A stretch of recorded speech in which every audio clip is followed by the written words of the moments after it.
wondering kung pwedeng i-consider ibaba yon to 15, no? Na ito yung lower range ng sinasite na increased incidence among young people. Okay. So with many thanks to the resource persons who've spoken so far sa ating unang agenda pa lang ngayong araw, this hearing on the Philippine HIV and AIDS response is now adjourned. So pagkatapos ng paghinga, ako naman po tayo sa National Program on the Elimination of Tuberculosis. So please feel free to, if you need to go to the bathroom or drink water, we will be serving lunch. Konting pasensya pa po, 45 minutes more until we have some food.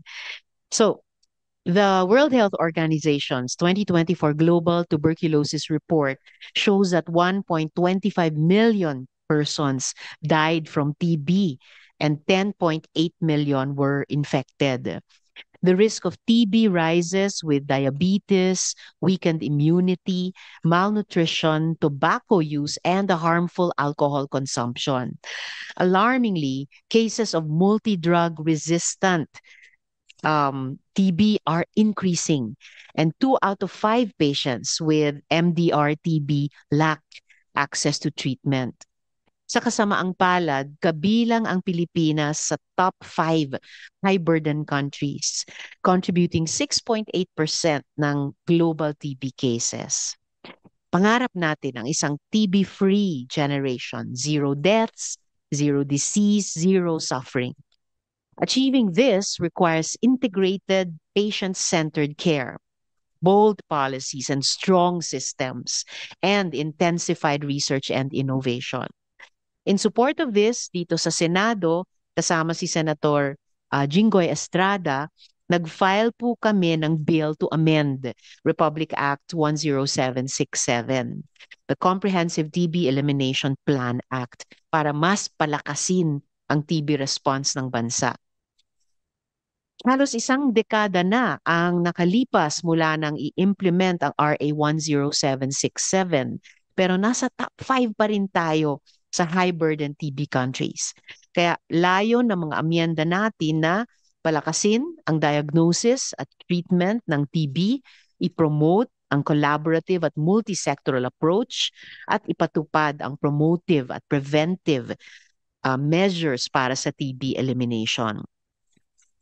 So I'd like to request the DOH and our other resource persons, including CSOs and patient groups representatives, to give a brief 3-minute assessment of the current TB situation, your view on the government response, and any proposed amendments to the Senate bill. So let's and we'll also, after that first round of resource persons, I'll also invite our other guests and resource persons with concerns or reservations to share your brief statements, recommendations, or proposed amendments also for the committee's consideration. So sige, unahin na po natin ang DOH. Sino pong magsasalita sa DOH? Dr. Charis Malvasias. Dr. Charis. Good morning, Madam Chair. Morning. So I will be presenting the program updates as of present. So next slide, please. So as mentioned, the recent WHO Global TB report ranked us third globally in terms of the incident cases. Last year, we were fourth, and then we increased to fourth. Next slide, please. We are also part of the 30 high-burden countries in not only in TB incidents, but also in MDRR TB incidents, and also the TB HIV co-infection. Next slide. And for MDRR TB alone, we are top 3 at 7.1% from the global incident cases. Next slide. If we look at our trend from 2023 to 2024, there was a slight decrease in TB incidents from 643 per 100,000 to 625 per 100,000. reflecting around 724,000 estimated cases of TB in the Philippines in 2024. Our incidence also decreased slightly for MDR-TB and also for the mortality rate. However, if we look at the number of TB cases that we were able to report vis-a-vis our estimated incidence, we decreased to 75% from 78% last year. And one of the key indicators as well that we are aiming is to decrease the catastrophic cost faced by our households affected with TB. So our baseline is 42%, and we are still currently doing a study to map out the current catastrophic cost in our country. Next slide. This slide highlights the importance of integration in this top risk factors for TB. So these are the key clinical risk factors: alcoholism, smoking, undernutrition, diabetes, and HIV as major contributors of our TB burden. Next slide. These are the key indicators that we are looking at as a program. We need to screen, test, and treat our patients, and of course, prevent our household or close contacts of the TB patients. And from these key indicators, we can see that we are increasing in both our screening and testing, but this is not yet reflected in our achievement in terms of notification, as I've mentioned. And also, we also need to improve our case holding because our treatment success rate is still below 90%. And one key indicator that we need to strengthen is our provision of TB preventive treatment to the household contacts of our patients. Next. So this highlights the regional performance in terms of chest X-ray screening. The ones in the red box reflects those regions that achieve more than 100% of their target. Next slide. For testing, while we can see a major leap in improvement in terms of chest X-ray screening, testing is improving but not enough. Next slide, please. And we also need to, while we improved in our notifications, so if you look at the dip from during COVID in our notifications, 409 to 256, we have recovered in our case finding in 2023, but there was a slight decrease in 2024 from 575,000 to 544,000. Next slide. And the importance of testing is shown in this slide, wherein while we are improving our notifications, those that are really bacteriologically confirmed, meaning they tested positive through a molecular sputum test, is only around 55% no, are just tested. So there's more clinically diagnosed patients. Next slide. And this one, if our MDR-TB, we are still not finding a lot of our multi-drug resistant patients. We only found 27% of our estimated cases. Next. Next slide po. For treatment success rate, we are improving. So our latest is around 84%. But what we need to strengthen is our case holding, since if you look at the yellow line, that's the people that are lost to follow up. So we have seen an increase starting 2021 to 2023.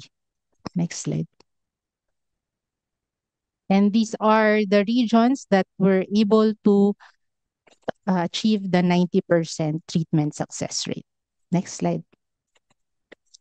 For drug-resistant TB, as we move to an all-oral regimen, we have seen the effect of this regimen to the treatment success rate. So while we have not reached the 90%, we can see that we have moved from around 45% in 2014 to around 80% in 2021. Next slide. Next slide, please. For TB preventive treatment, this just highlights the big gap in terms of our target and accomplishment. Next slide. So in summary, in terms of screening, we need to continue to improve because there are still areas, such as GD areas, that remains low in terms of chest X-ray screening. For testing, it is increasing, but only 65% of our notifications are tested with rapid diagnostic tests. And while we are narrowing the gap in TB notifications, 70% of our DRTB cases are still missing. In terms of treatment, we have to address the loss to follow up for both drug-resistant and drug-susceptible TB. And we need to strengthen our contact investigation to improve our TPT targets. Next slide. So I will not discuss this one by one, but these are the challenges that we have seen as we do our monitoring and program reviews for each of the cascade of care. Next slide. And these are the challenges that we tried to address as we move into the new National Health Sector Plan or Philippine Strategic TB Elimination Plan 2025 to 2030, which is, next slide. Next slide po. Aims to have a TB-free Philippines with zero TB deaths, and specifically to accelerate the reduction of TB mortality rate from 18 to 5 per 100,000, TB incidence rate from 643 to 300 per 100,000, and reduce catastrophic cost to 0%. Next slide. To achieve this goal, these are the service delivery objectives that we want to achieve in the 5 years: to screen 10 to 13% of our population with chest X-ray, test all of our presumptive TB, and detect 90% of our incident TB cases, successfully treat 90% of our notified TB cases, and provide TPT to at least 75% of our eligible household contacts. And for us to deliver the service delivery objectives, we need the following cross-cutting objectives. We have to be resilient. We have to have a good health-seeking, positive, healthy behavior from our patients, and we should have an enabling health system that supports TB elimination. Next slide. These are the numbers in terms of targets that we're looking into. Next slide, please. And the basis for our costing. These are the strategies that we are going to implement in the next 5 years to achieve the service delivery objectives that we have put into the plan. Next slide. And based on our computation, we would need a total of 121 billion pesos for the whole 6 years of the Phil Step 2. Next slide. Major cost drivers of our strategic plan are our chest X-ray screening and our commodities such as the rapid diagnostic tests and the first line and second line drugs. Next slide, please. So our call is that for us to achieve ending TB, we need to invest in systems, innovations, and resources that drive TB elimination, collaborate across sectors to deliver integrated, people-centered care, and commit to the goals and targets of Phil Step 2 and take action to end TB by 2030 because we can only end TB if we work together. That's all. Thank you. Thank you, Dr. Charis. May proposed recommendations ba ang department sa Senate bill? Yes, for Senate Bill um, 952, we propose we the Disease Prevention and Control Bureau expresses strong support for the proposed measures to establish a comprehensive TB notification system, establishing a TB notification committee and registry across all levels of the health system. We also support the expansion of the TB benefit package under the Philippine Health Insurance Corporation and continuing to clarify the roles of other government sectors and agencies, and strengthening the engagement of the private sector.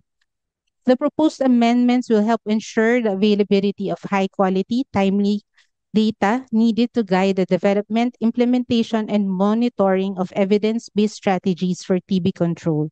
These measures are particularly urgent given the country's epidemiological context.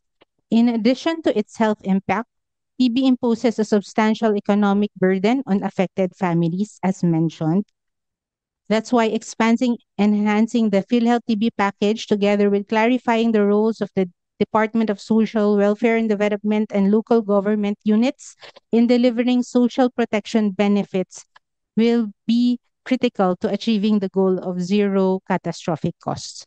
Furthermore, with at least 30% of the TB patients managed in the private sector, strengthening private sector engagement is essential to expanding service coverage, improving continuity of care, and closing referral gaps between public and private providers. The Bureau supports the inclusion of additional sections in the proposal, subject to several recommended refinements. So for Section 16, we recommend that national recognition be not limited to business organization, but also include other private sector entities such as non-government organizations and civil society organizations. For Section 18, we suggest to revise the term service delivery network to healthcare provider network for consistency and alignment with the universal healthcare law. And we also propose adding a requirement for members, for the 4-piece members to undergo annual TB screening and when indicated to complete TB preventive treatment in addition to the conditionality of uh, completing the TB treatment. And then we also recommend replacing the term prophylactic treatment with TB preventive treatment to align with the current terminology. Finally, we would like to advise the penalty provisions undergo further review and consultation with relevant agencies to ensure consistency with existing laws and regulations. Yeah, thank you. We will submit specific recommendations on both bills as well. Thank you po. Thank you so much for those, Dr. Charis. Napansin ko sa slides nyo may pagbanggit din sa children. So, kasama ba dito sa, sorry, TB yung primary complex? Yes po. Okay. And then, yung 121 billion for 6 years, that's just about 20 billion a year. Historically ba re-request ang DOH for 20B for TB prevention and response para sa GAA or at least sa NEP? For DOH, we are for 2025 we are at around 2.6 billion, and then we requested the NEP for 2026 increased to around 4.8 billion. So from 10% to only 20% of what DOH itself says we needs. Yes. Okay, so kailangan talagang makapag-source pa ang department. Salamat po, Dr. Charis.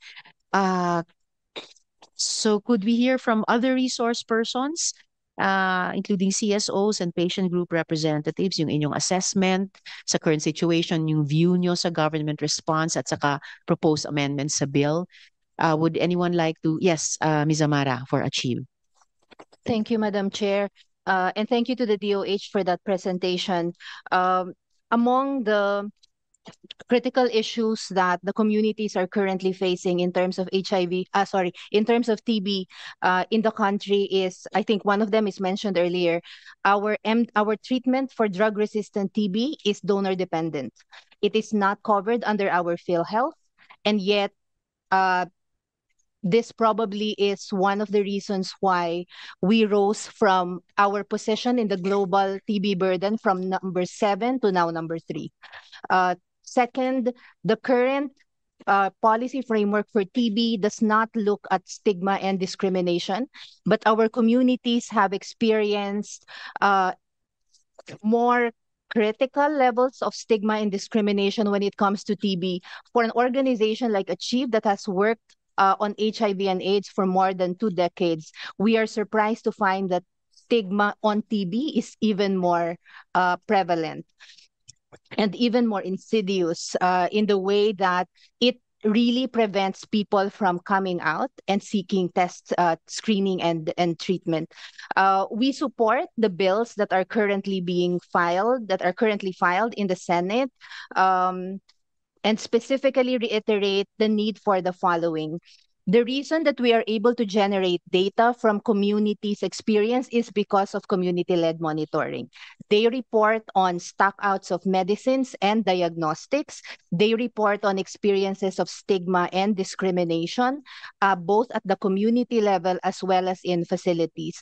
These are the types of information that we need to make sure that services are appropriate and are relevant, and that they are accessible to the community. So similar to HIV and AIDS, we push for the institutionalization of community-led monitoring as source of strategic information for decision making.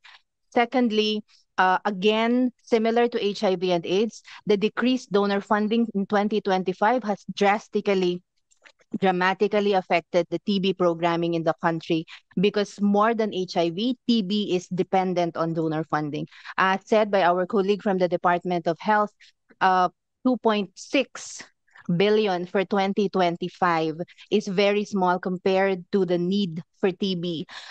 Drug-resistant TB and the introduction of new technologies for TB screening is introduced by donors. Without donor funding sustainability, it is virtually impossible for the Department of Health to fully finance the PhilStep 2.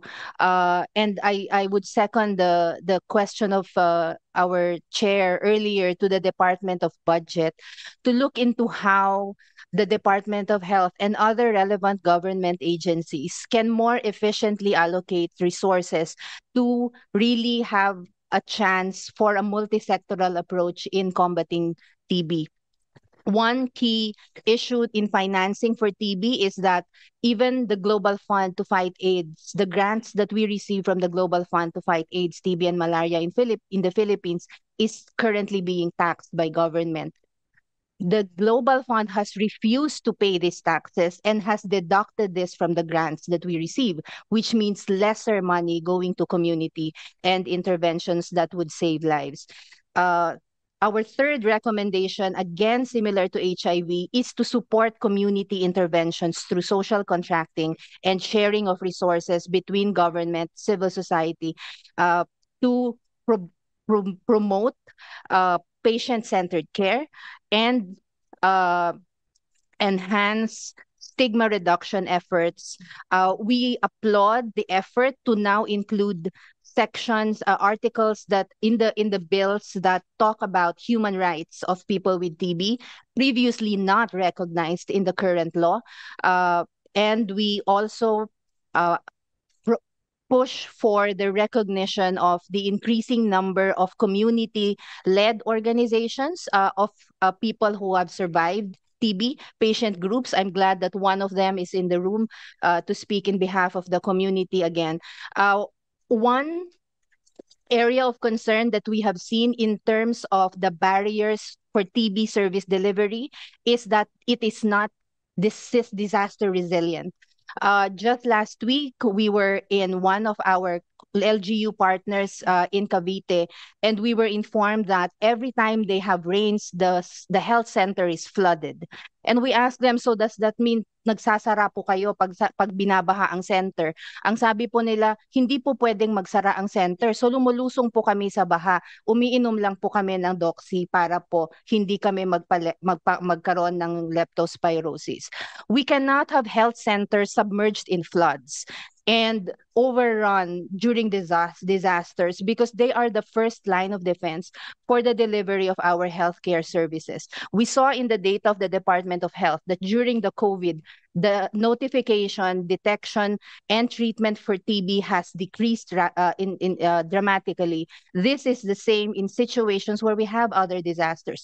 Pumutok ang bulkan, nagkaroon ng baha, nagkaroon ng surge sa mga low-lying areas at malapit sa mga coastal areas natin, hindi pwedeng nagsasara ang ating mga health centers. Kaya kailangan silang maging prepared when it comes to various forms of health emergencies na suking-suki po talaga kasi ang Pilipinas. Lastly, in behalf of the Philippine Alliance to Stop TB, where Achieve is also currently the secretariat, the amendments proposed in both the bills currently filed in the Senate are not merely technical adjustments. They represent the essential transition from a centralized, medically focused TB control program to a people-centered, resilient, and community-driven TB elimination strategy. The current draft of the Senate Bill 688 is a critical step, but its effectiveness and its ability to fulfill its promise of eliminating TB will depend entirely on its capacity to acknowledge and empower the voices and contributions of those most affected by the disease. By formally institutionalizing community-led monitoring and supporting community-led interventions, ensuring mandatory and sustainable local government financing, formalizing social contracting for civil society partners, and guaranteeing integrated and disaster-resilient service delivery, the Philippine government can secure a TB elimination program that is genuinely responsive, equitable, and capable of reaching the most vulnerable. The Philippine Alliance to Stop TB and Achieve respectfully urges the Senate to adopt these critical amendments. We call upon our legislators to utilize and the strategic information provided by the TB-affected communities to pass a law that not only strengthens the national program on paper, but also guarantees a clear, funded, and sustainable pathway to achieve the ambitious goal of a TB-free Philippines. Thank you so much. Thank you so much also, Ms. Amara. So, importante yun, no? Hindi pala disaster resilient yung mga health centers na inaasahan natin. Baka mamaya pati sila na flood controls ka, malay natin. Ano po? So, importante na intersectional talaga yung mga trabaho natin. And again, what's emerging as a common theme na mga effective community-based actions, yung social contracting, community-led monitoring na tingin ko talaga magandang i-reflect sa mga bills na tinatrabaho nga natin. Before I go to TB People Philippines and Philippine Coalition Against TB to ask if you'd like to speak, quick follow-up question. Andito ba yung Department of Finance? DOF? Okay. Could BLGF maybe comment on yung tanong ko, talaga mga grants tinatax pa? Local, global funds, ang mga donations from global funds, tinatax pa po natin? Yes, Miss Isabel?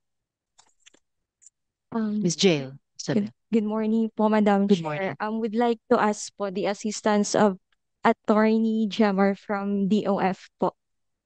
Yes, please. Great kung may taga-DOF. Yes, attorney, please. Thank you. That's it.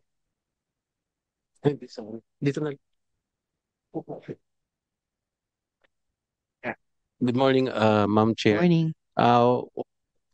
We were informed to speak on the BHW bills, Ma'am. Oh, yeah. I understand po. But kung alam nyo po, I'm just seeking confirmation kung pati yung mga grants mula sa global funds ay tinatax pa po natin. Ma'am, I cannot speak on that issue po muna. That's all right. But thank you, Attorney, Thank you. for coming forward. Itatanungin na lang po ng komite namin in writing siguro sa DOF. Okay. TB People Philippines?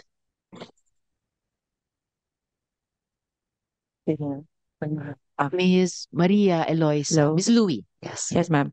Good morning. It's still morning. Good morning, ma'am. I'm TB People Philippines founder and president, and I am your multi-drug resistant tuberculosis meningitis survivor for 19 years now. And I have been totally blind ever since. I did experience the catastrophic cost of paying 3 million pesos just for me to get out of the comatose. And I am your ambassador for the past 13 years.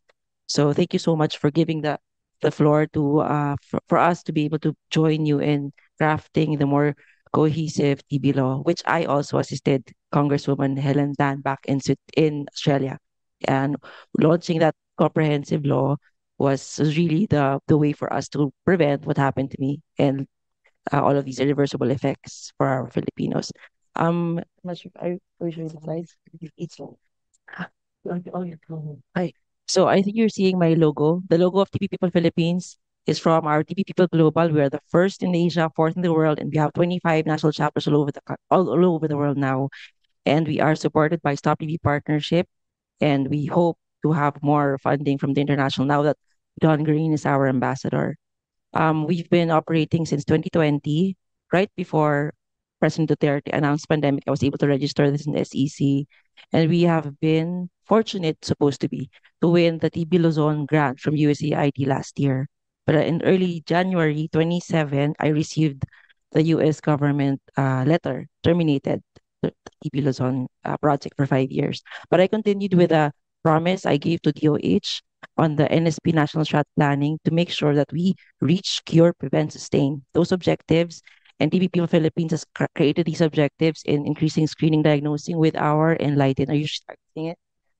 The Enlighten, we make sure we go around the 18 regions of the country, providing TB education to our RHUs, making sure that they know the latest MOPs, because sometimes I hear them MOP 5, Cat 1, Cat A.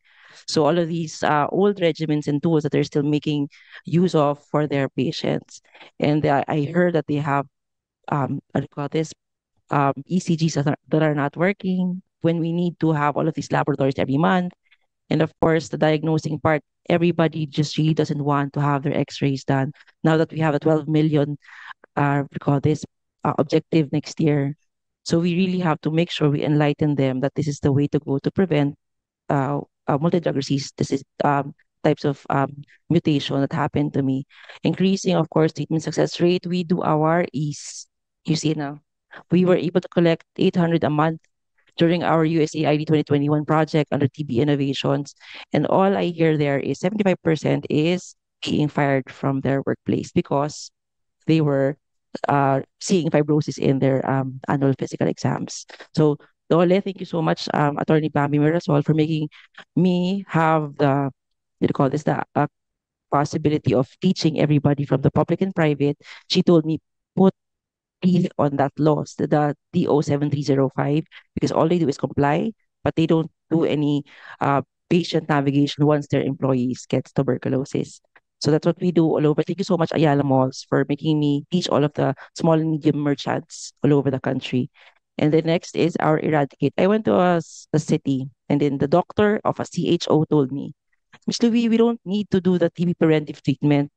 They're not coughing anyways. And the children, we don't have a means to actually get sputum from them. Just let them go back once they're coughing. So I told Dr. Bosa, put them to prison because this is really call this unholy for me. It's a crime, yes. And of course, we're looking forward to, of course, thank you so much, KBP, all of the media partners I have right now, to have a stronger call for the implementation of preventive treatment. And the last one, of course, empower. Madam Chair, as a very empowered scholastican, Right, kulas. I am very we call this strong in terms of the TB people discipleship, creating more little Louis around the country. That's what my Canadian father told me before. You have to create more of you because we have to really see how strong you are because of our, of course, our alma mater. We have to create all of these implementation of the local government code 7160, looking for ways to get us civil society registered, legally fit to be part of the health board. I am now happily part of the health board of Las Piñas, where I live. And we're now applying for the DILG national accreditation so that all of my TB people chapters all over the country will be able to have a seat in the health board and make sure to be part of the AIPs. And of course, I am still your blind architect from Mapua, and I am doing access audits, making sure that the BP 344 accessibility law will be implemented in the country. Infrastructures, health facilities or not, we have to make sure all end users will be able to go inside and out gently on all of these establishments. And we are making sure, of course, accessibility on information communication technology, reasonable accommodation. If you don't have ramps in your facilities, make sure you can carry all of your persons with disability inside and out of your health facilities.